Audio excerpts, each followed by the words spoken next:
The wind howled outside the glass-paneled walls of my father's lakeside villa in Vermont, but it was nothing compared to the storm brewing in that dining room. "Congratulations, Ryan," my father said, sliding a heavy envelope across the table to my younger brother.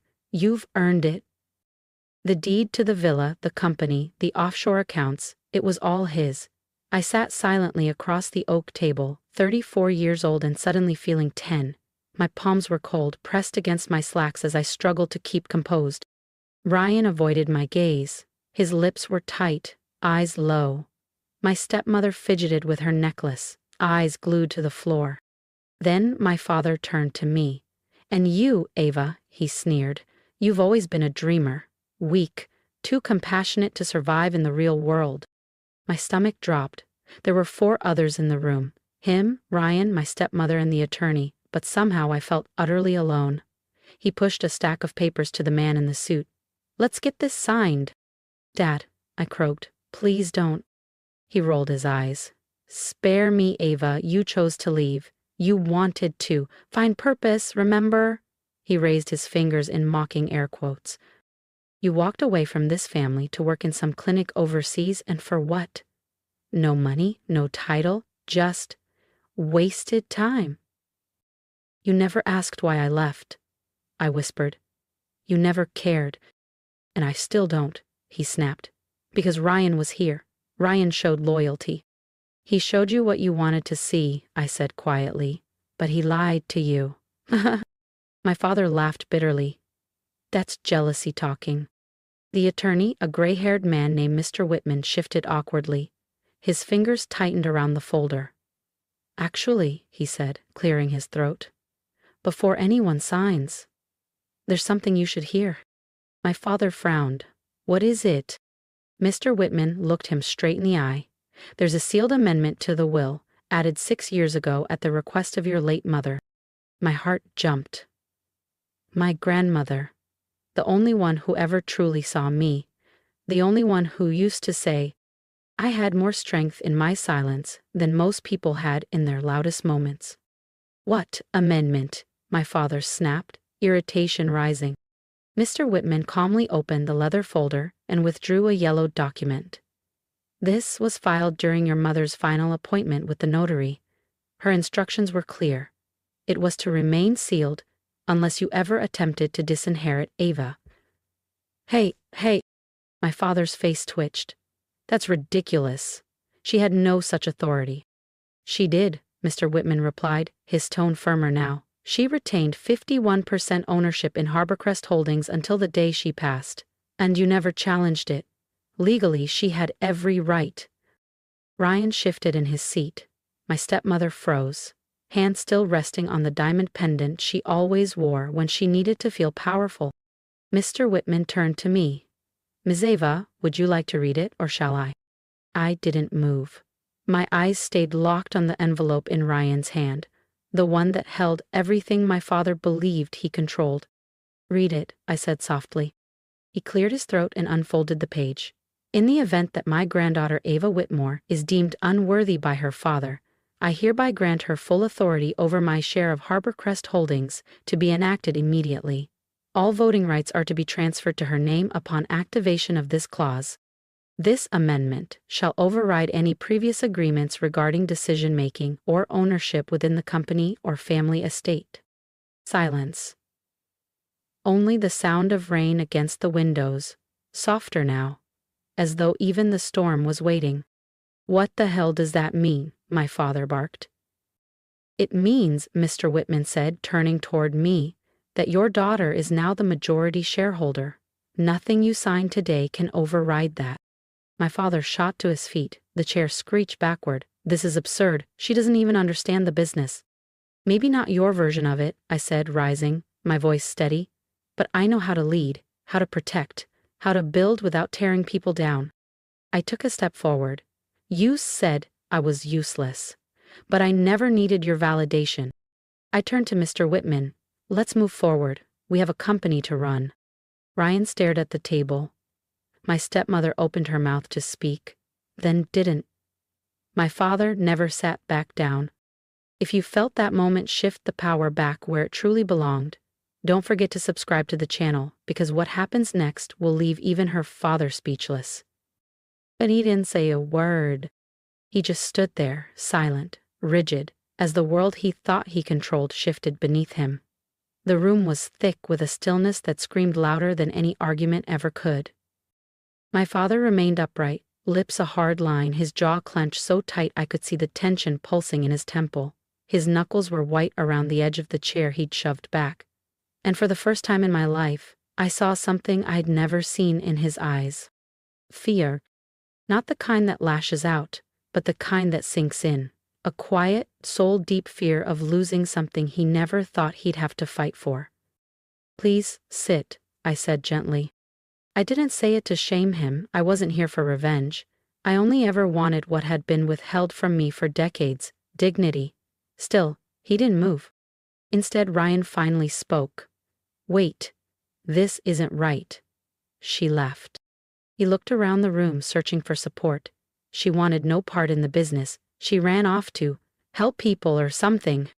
"I built homes for women escaping abuse. I funded transitional housing for veterans," I said evenly. "I didn't run away. I ran toward something that mattered."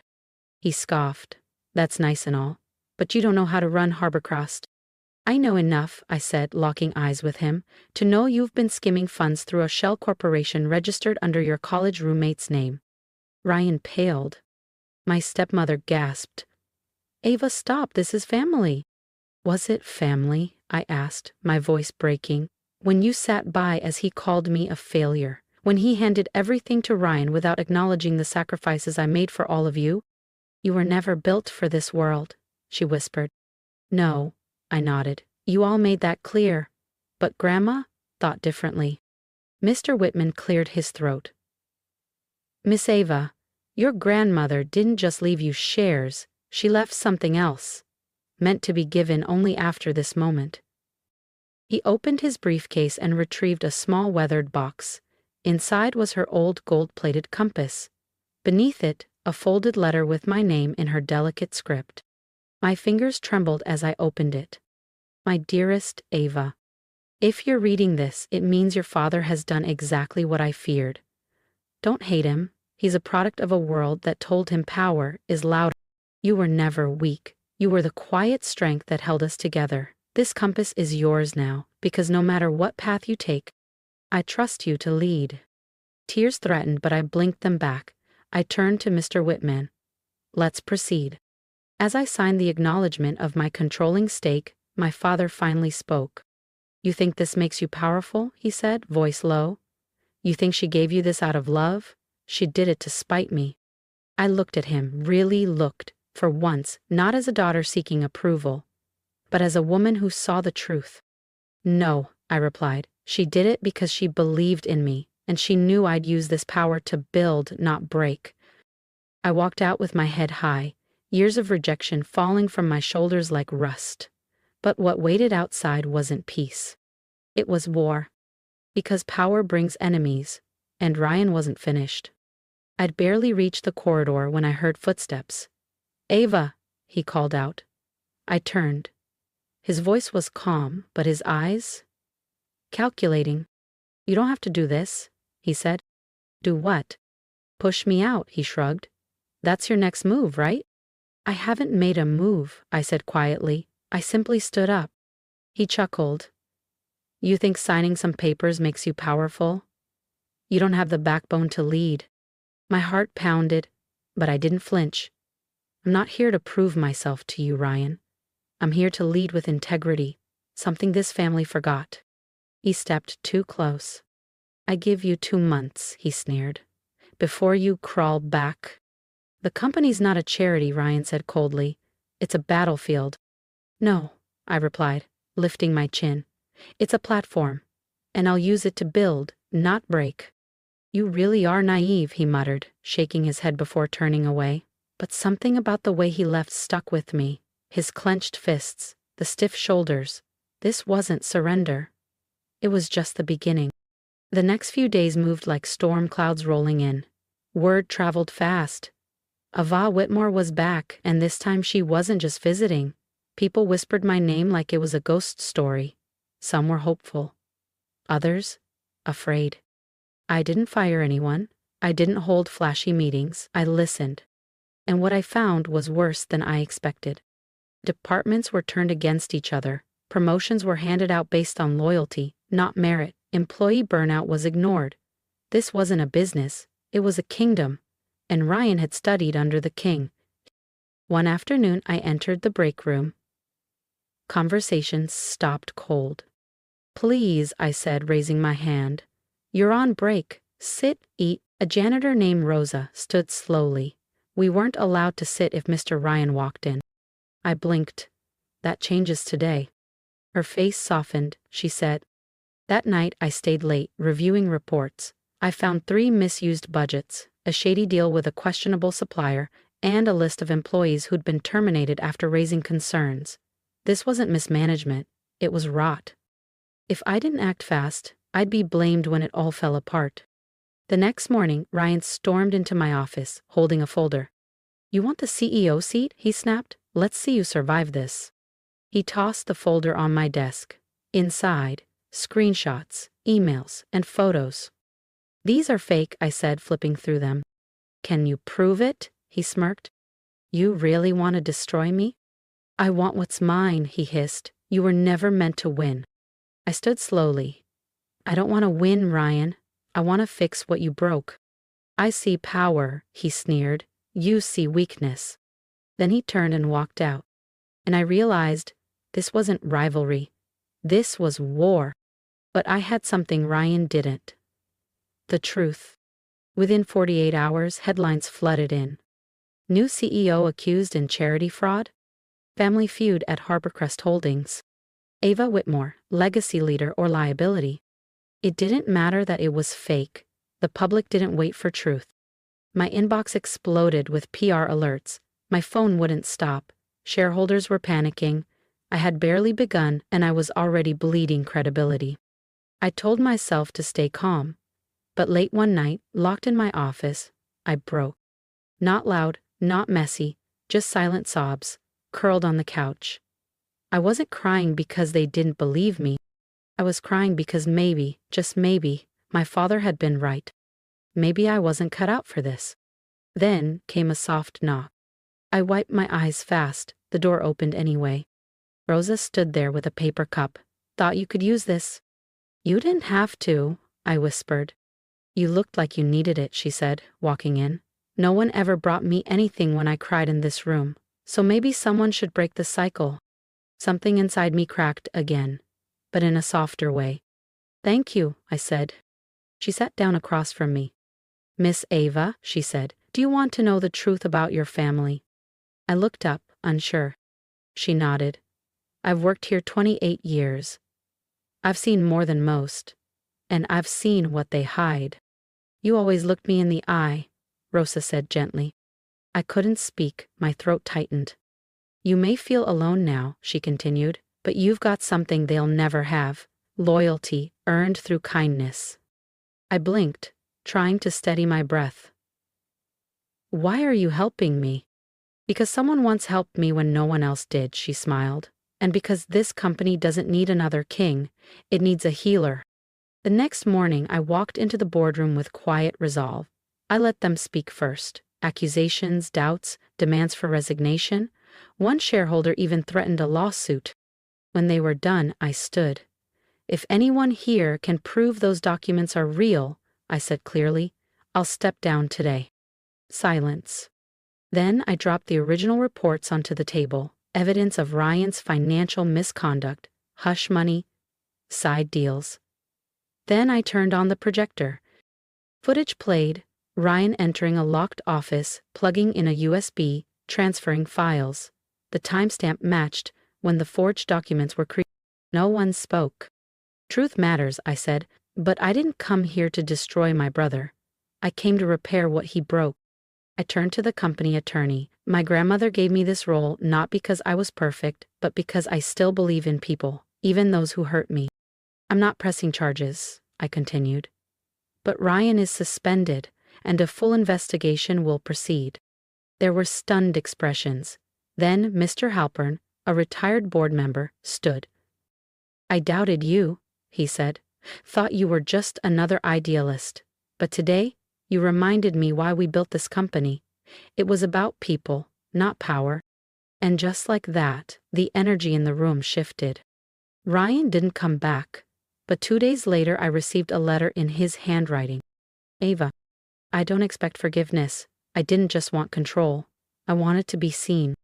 I always thought you got the love I never did. Maybe you just earned it differently. Ryan. I folded the letter and placed it beside my grandmother's compass.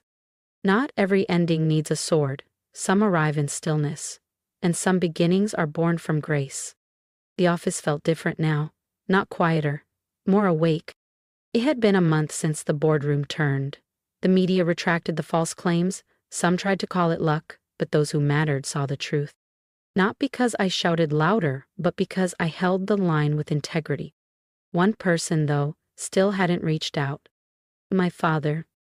No messages, no lawyers, nothing. I assumed he'd vanished to lick his wounds and blame the world. Until one Sunday morning I walked into my office, and there he was. Sitting across from my desk, hands folded, eyes dull. I had to see it, he said. See what? That you didn't burn it down. I said nothing.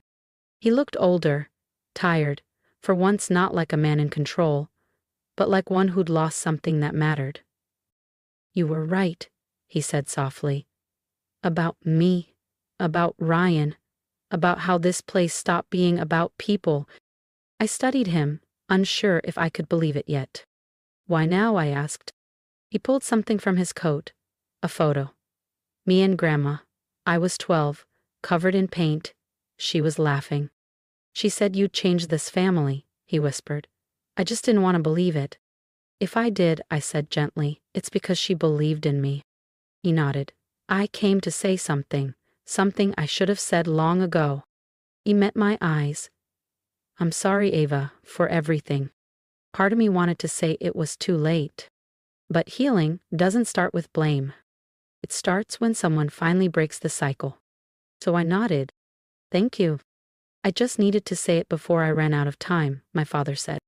Then don't, I replied gently. Fix what you can. It's not too late. He didn't respond, just gave me one last quiet look before slipping out the door. 2 weeks later, Rosa stepped into my office with a folder. What's this? I asked. A list of every employee your father let go for speaking up, she said softly. Figured you'd want to see it. I opened the file, read every name, and then we sent out letters, each one an invitation to return, no questions asked, not because I needed redemption, but because legacy isn't built on bloodlines. It's built on how you make people feel when you leave the room. Months passed. The company didn't look flashier, it looked warmer. Ryan never returned, but we met once for coffee. No apologies, no digging up the past. Just two siblings trying to understand each other. Maybe that was enough. My father kept his distance, but one day I received a receipt, a 7-figure donation made in my name to the women's shelter where I once worked. No note, no signature, just his quiet way of saying he was trying. And that was enough. Because I didn't get revenge, I got something stronger. Respect, peace, and a future no one could take away. Now, when I walk into that boardroom, I don't hear whispers. I hear footsteps of people who believe in me. All because one day someone said I was nothing. And I proved them wrong, without becoming them. If my story moves something in you, drop a comment below. Tell me what part hit hardest. Tell me what you would have done. I read every word because connection is what this journey has always been about. And if you're facing your own version of being underestimated, know this. You don't have to shout to be heard. You just have to stand steady in your truth. Subscribe to the channel if you believe in healing through strength and strength through kindness, because sometimes the quietest ones carry the loudest legacies. And we need more of that in this world.